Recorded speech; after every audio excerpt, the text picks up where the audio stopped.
Egypt bred and killed millions of cats for a religious industry nobody talks about. Around 60 BCE, the Greek historian Diodorus Siculus watched a Roman visitor to Egypt accidentally kill a cat, and then watched an Egyptian mob kill the Roman for it, ignoring the pleas of royal officials and their own fear of Roman retaliation. The story has circulated for centuries as proof of just how sacred cats were to the ancient Egyptians, a civilization popularly remembered as having worshipped cats so completely that harming one, even by accident, could cost a person their life.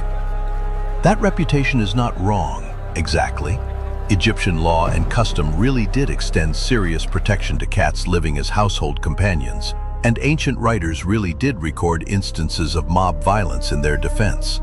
It is also not the whole story, and the rest of it did not come to light until 1888, when an Egyptian farmer plowing a field near the village of Beni Hasan broke through the ground into a mass grave containing what would eventually be estimated at somewhere between 180,000 and 300,000 mummified cats.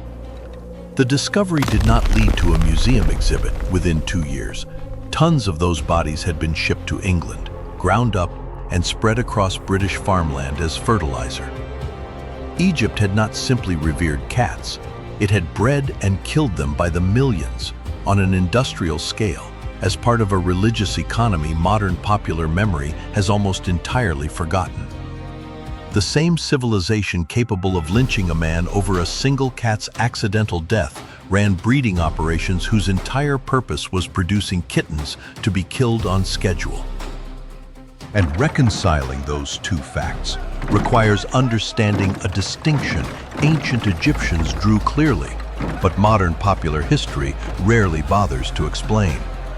One that separated a beloved household animal from an anonymous animal, born, raised, and killed for a single transaction at a temple gate. The goddess behind it. The religious foundation for that industry rested on Bastet, a goddess whose own image shifted dramatically over the course of Egyptian history. In the earliest surviving depictions, Bastet appeared as a lioness, a fierce protective deity associated with war and the destructive power of the sun, closely related to other lion-headed goddesses like Sekhmet, with whom Bastet's mythology remained entangled even after her later transformation. Some traditions treated the two as sister aspects of the same underlying solar feline power, one channeling controlled protection, the other channeling outright destructive fury, a duality that never fully disappeared even once Bastet's image had softened considerably. Sometime before the first millennium BCE, her iconography softened into the domestic cat form modern audiences now associate with her exclusively, and her religious role shifted alongside that image, emphasizing protection of the home, fertility, motherhood, and guardianship against disease and evil spirits, particularly for women and children. Bastet's protective role extended specifically to households and, by extension, to the grain stores that fed them, a practical function tied directly to the domestic cat's real-world value as a hunter of the rodents and snakes that threatened stored food. That practical utility likely reinforced and possibly predated the theological reverence built up around the animal, giving Egyptian cat worship a foundation in genuine agricultural self-interest rather than pure abstract symbolism. A civilization dependent on carefully stored grain surpluses between Nile floods had concrete reasons to value an efficient rodent predator well before any goddess became formally associated with it. Genetic and archaeological evidence suggests cats began this relationship with Egyptian and broader Near Eastern communities as self-domesticating opportunists drawn to grain stores by the rodents living in them, rather than as animals deliberately captured and tamed by early farmers, a slow, mutually beneficial process that predates any of Bastet's recorded temple worship by well over 1,000 years. By the time formal cat-headed depictions of Bastet appear in the archaeological record, the domestic cat had already been a fixture of Egyptian households and granaries for so long that its sacred status likely felt to ordinary Egyptians, less like a theological innovation and more like a formal religious acknowledgement of a relationship their ancestors had already taken for granted for generations. Bastet's primary cult center stood at Bubastis in the eastern Nile Delta, a city the Egyptians called Per Bastet, meaning House of Bastet, a name that survives in only slightly altered form in the site's modern name, Tel Basta. Herodotus, visiting Egypt in the 5th century BCE, described Bastet's temple there in enough architectural detail that his account has guided archaeological excavation of the site for the past century and a half, noting canals surrounding the sanctuary, extensive sculptural decoration, and a wide processional road lined with trees leading toward it. That temple, and the goddess it served, would eventually become the center of the largest annual religious gathering anywhere in Egypt. The festival, Herodotus claimed, the festival held annually at Bubastis in Bastet's honor, drew as many as 700,000 pilgrims, arriving by boat along the Nile in a scene he describes in unusual detail. Men and women packed together in every vessel, women shaking rattles, men playing flutes for the length of the voyage, and both sexes singing and clapping as they traveled toward the city. Herodotus went further, claiming Egyptians consumed more wine during this single festival than during the entire remainder of the year combined, a claim modern historians treat as likely exaggerated, but broadly indicative of just how central Bubastis had become to Egyptian religious and social life by his time. He also noted that women who traveled to the festival sometimes lifted their skirts and shouted at women in the towns they passed along the river, a detail of ritual license he recorded without much comment, suggesting the celebration carried an element of sanctioned transgression alongside its religious devotion, not unlike carnival traditions in other cultures built around a single, licensed break from ordinary social restraint. That festival atmosphere generated substantial local prosperity for Bubastis and its temple administration, well beyond the direct sale of votive mummies. Since hundreds of thousands of pilgrims arriving by boat needed food, lodging, and river transport for the duration of their stay, turning the city into a genuine seasonal economic center built almost entirely around a single religious event, comparable in economic function, if not in scale, to the way a modern city might organize its calendar and infrastructure around a single major annual festival or sporting event. A pilgrimage of that scale created a specific recurring commercial demand. Visitors arriving at Bubastis and at Bastet's other temples and shrines scattered across Egypt expected to purchase a votive offering, a physical object they could dedicate to the goddess as a prayer or a request for her favor. The same basic religious impulse that leads a modern visitor to light a candle in a cathedral. For a temple devoted to a cat goddess, the obvious, most powerful offering available was a mummified cat. Multiplied across hundreds of thousands of annual pilgrims, repeated over centuries, that demand required a supply chain no wild cat population could realistically sustain. The law that protected cats. The legal and social protections surrounding ordinary cats make the scale of that supply chain even more difficult to reconcile with popular assumptions. Diodorus Siculus's account of the lynched Roman, cited at the very start of this history, was not an isolated anecdote. Killing a cat in Egypt, even accidentally, carried social and sometimes fatal consequences severe enough that Ptolemaic officials reportedly could not save the Roman offender, despite direct intervention on his behalf, out of fear of provoking a wider diplomatic incident with Rome. Multiple ancient sources describe similar reverence. Cats rescued first during house fires, according to Herodotus, who reported that Egyptians would form a protective line around a burning building specifically to prevent cats from running back into the flames, prioritizing the animal's safety over firefighting efforts already underway. Formal mourning rituals followed a natural cat death. Households reportedly shaved their eyebrows as a visible sign of grief, A custom Herodotus contrasts directly with the more elaborate shaved head mourning observed after a dog's death. And pet cats that died naturally were embalmed and buried in consecrated animal cemeteries reserved for exactly this kind of individually mourned death. These protections were not simply a matter of private household sentiment. Diodorus Siculus, describing Egyptian religious custom more broadly, noted that individuals who killed sacred animals faced execution regardless of intent. A legal severity foreign visitors, like the unfortunate Roman in his anecdote, frequently failed to appreciate.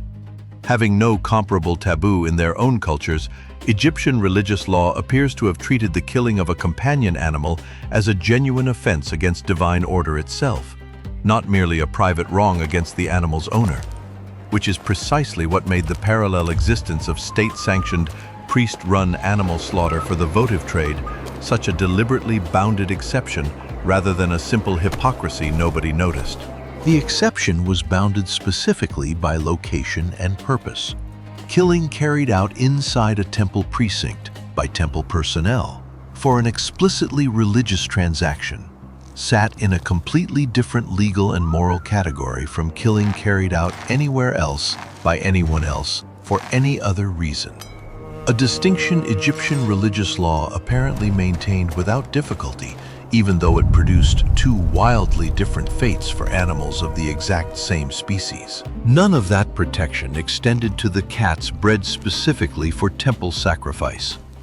Egyptian religious thought appears to have drawn a functional distinction between a household's own companion cat, protected by genuine social taboo, and a separate category of animal raised from birth for a single ritual purpose, whose death was not a tragedy to be mourned, but the entire point of its existence. That distinction, invisible in most popular retellings of Egyptian cat reverence, is the hinge on which the whole contradiction turns. The industry behind the offerings. Modern Egyptology now estimates that ancient Egyptians produced roughly 70 million animal mummies in total across a period of around 1,500 years, spanning cats sacred to Bastet, ibises and baboons sacred to Thoth, falcons sacred to Horus, and numerous other species tied to specific deities. Cats represented a substantial share of that output, concentrated overwhelmingly in the late period and Ptolemaic era, roughly 664 to 30 BCE, precisely the centuries when temple pilgrimage and votive commerce reached their peak. The catacombs at Saqqara alone are estimated to have once held roughly 4 million ibis mummies dedicated to Thoth, a scale that puts the cat industry at Bubastis in useful perspective. Bastet's cult was not uniquely industrial.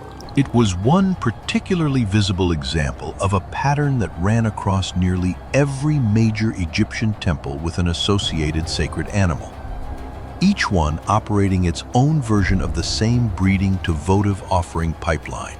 Producing millions of cat mummies on that kind of timeline required more than opportunistic collection of animals that happened to die naturally near a temple. Archaeological and textual evidence points instead to dedicated catteries, breeding operations maintained by or closely affiliated with temple priesthoods, raising cats specifically to be killed young and mummified for sale. Egyptologist Salima Ikram, whose research on animal mummification has shaped much of the modern understanding of this practice, has described a functioning religious economy. Priests bred the animals, killed them at temple facilities, mummified them using techniques scaled for volume rather than the individualized care given to human burials, and sold the finished product directly to pilgrims arriving at the temple gates. The entire operation generated meaningful revenue for the temples that ran it, turning religious devotion into a durable, self-sustaining commercial enterprise built on a continuous supply of animals bred for no purpose beyond their own sacrifice. Temple estates in the late period controlled substantial agricultural land and labor independent of royal administration, giving priesthoods the practical infrastructure, feeding grounds, dedicated staff, storage facilities needed to run a breeding operation at genuine scale, rather than relying on whatever stray or surplus animals happen to be available in a given season. Papyrus records from temple administrations elsewhere in Egypt documenting staffing, food allocation, and revenue for comparable sacred animal operations give modern historians at least an indirect sense of how formally these breeding programs were organized, run by paid staff answering to temple management rather than left to informal or ad hoc arrangements. What the bones actually show. Radiographic and CT examination of surviving cat mummies has confirmed exactly how that sacrifice was carried out, and the findings are considerably more violent than the word offering tends to suggest. A majority of votive cat mummies examined radiographically show clear signs of unnatural death, most commonly spinal dislocation or cranial fracture, injuries consistent with deliberate killing rather than natural death followed by ritual preparation. A 2020 study using X-ray micro-CT scanning to digitally unwrap a mummified kitten found the animal was younger than 5 months old at death, based on dental and skeletal development, and had been strangled, its head separated from its body sometime after death during the mummification process itself. That kitten was not an outlier. The pattern of young age at death, combined with trauma consistent with strangulation or a deliberate blow to break the neck or skull, recurs across the broader body of scanned cat mummies closely enough that researchers treat it as standard practice rather than an occasional cruelty.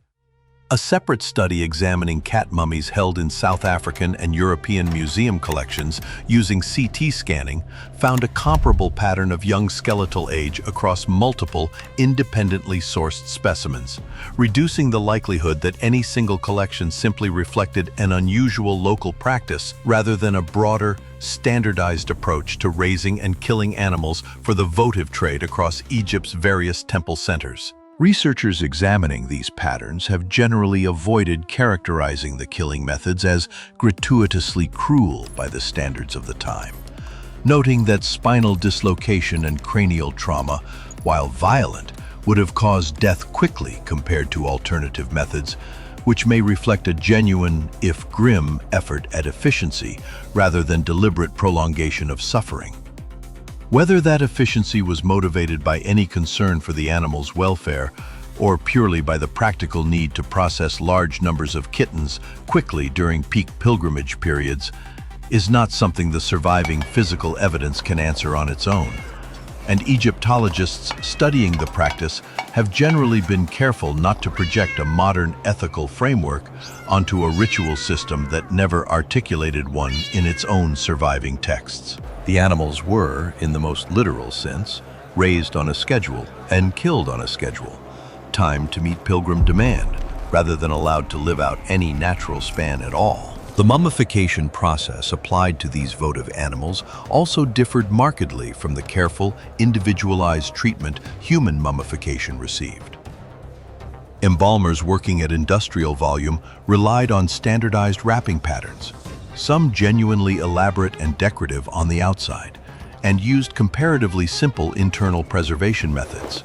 Natron packing and linen wrapping applied quickly rather than the extended, ritual-heavy process reserved for royalty and wealthy individuals.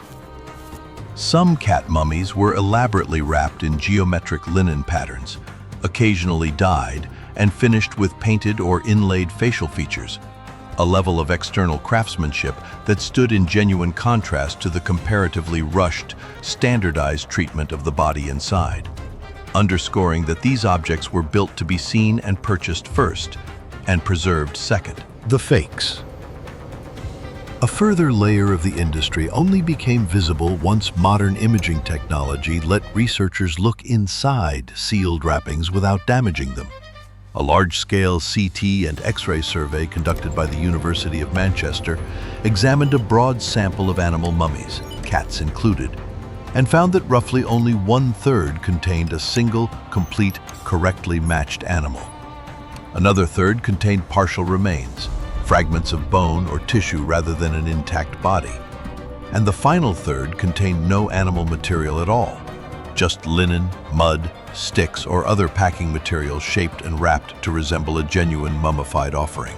Rather than representing outright fraud in the modern sense, Egyptologists studying the phenomenon generally interpret these substitute mummies as a workaround inside a belief system where the wrapped, ritually presented form itself carried much of the religious weight, allowing a partial or symbolic offering to serve the same devotional function as a complete one when actual animal supply could not keep pace with pilgrim demand at a given temple on a given day.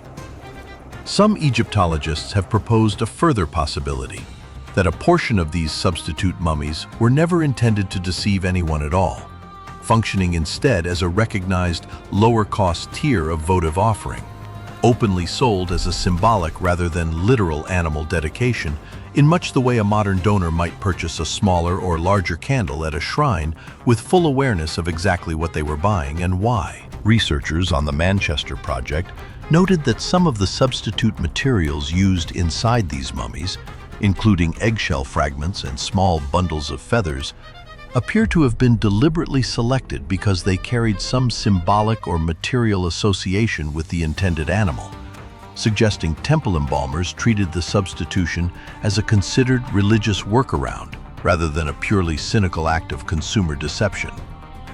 Whichever explanation applies to a given mummy, the practical result is the same. Something like 2 out of every 3 cat mummies pulled from Egyptian soil either never held a real cat or held only a fragment of one, meaning the actual scale of the killing operation behind Bastet's cult, staggering as the surviving numbers already are, still understates how many living animals the industry consumed to produce the genuine, fully intact offerings that made up the remaining third. The fertilizer ships that understated real total is exactly what makes the 1888 Beni Hasan discovery, and what happened to it, land considerably harder than it would as an isolated curiosity. The farmer who broke into the mass cat cemetery had stumbled onto centuries of accumulated votive burials, a cemetery scaled to match the industrial religious economy that produced it. Estimates of the total recovered range as high as 300,000 mummified cats, alongside smaller numbers of mongooses, dogs, and foxes, representing a find of genuine archaeological significance that, in a different era, might have anchored years of careful excavation and study.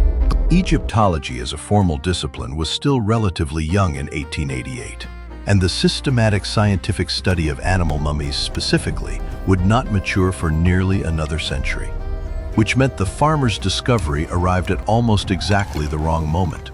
Too late to be dismissed as agricultural debris, but too early to be recognized as the kind of large-scale religious and economic evidence later researchers would eventually treat it as. Instead, in February 1890, roughly 180,000 of the mummies, weighing close to 20 tons, were loaded onto steamships bound for Liverpool.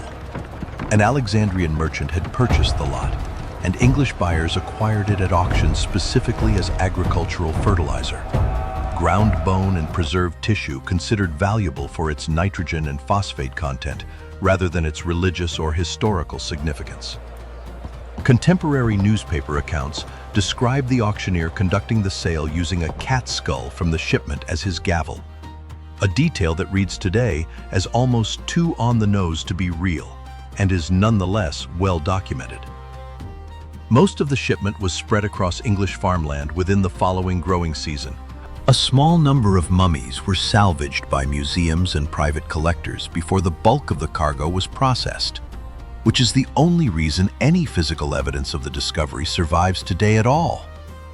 The British Museum ultimately retained only a single cat skull from the entire find, a fragment representing what may have been hundreds of thousands of individually bred, killed, and mummified animals. And local children at Beni Hasan reportedly sold additional mummies directly to early tourists as curiosities before the larger commercial shipment was even organized. A final, smaller-scale echo of the same votive commerce that had produced the cemetery in the first place, now aimed at foreign visitors instead of ancient pilgrims. Legacy genetic analysis of surviving cat mummies, published in the following decades, has confirmed what the historical record already implied. The animals bred for Bastet's temples were domestic cats. Felis catus, closely related to the wild Near Eastern populations from which the domestic lineage originally split, rather than a separate sacred subspecies invented by later tradition. That genetic continuity connects the cats ground into Victorian fertilizer directly to the ancestors of every house cat alive today. A chain running from religious economy to farmland to modern living rooms in a single unbroken biological line most cat owners have never heard about. A 2007 genetic study tracing the origins of domestic cat lineages worldwide found that nearly all modern house cats descend predominantly from a Near Eastern wildcat population, Felis sylvestris libica, the same regional lineage well represented among the Egyptian temple mummies, meaning the cat asleep on a modern couch is, genetically speaking, a much closer relative of Bastet's sacrificial kittens than most owners would ever suspect. That closeness runs in both directions. The same instincts, appetite, and physical structure that made a cat a valuable grain store predator in Bronze Age Egypt and later a marketable votive commodity in late-period temple economies are the same traits a modern owner recognizes and values in an entirely different, purely domestic context, 3,000 years and one religious industry removed from where that relationship actually began. The version of ancient Egypt that survives in popular imagination, reverent, cat-worshipping, gentle toward animals, is not fabricated so much as incomplete, built on the genuine legal protections and mourning rituals extended to household pets, while leaving out the industrial religious economy that operated in parallel, breeding, killing, and mummifying millions of animals whose entire purpose was to be sold and buried. Both realities are historically accurate at once. The same civilization that would kill a man for accidentally stepping on a cat ran catteries specifically to produce kittens for strangulation.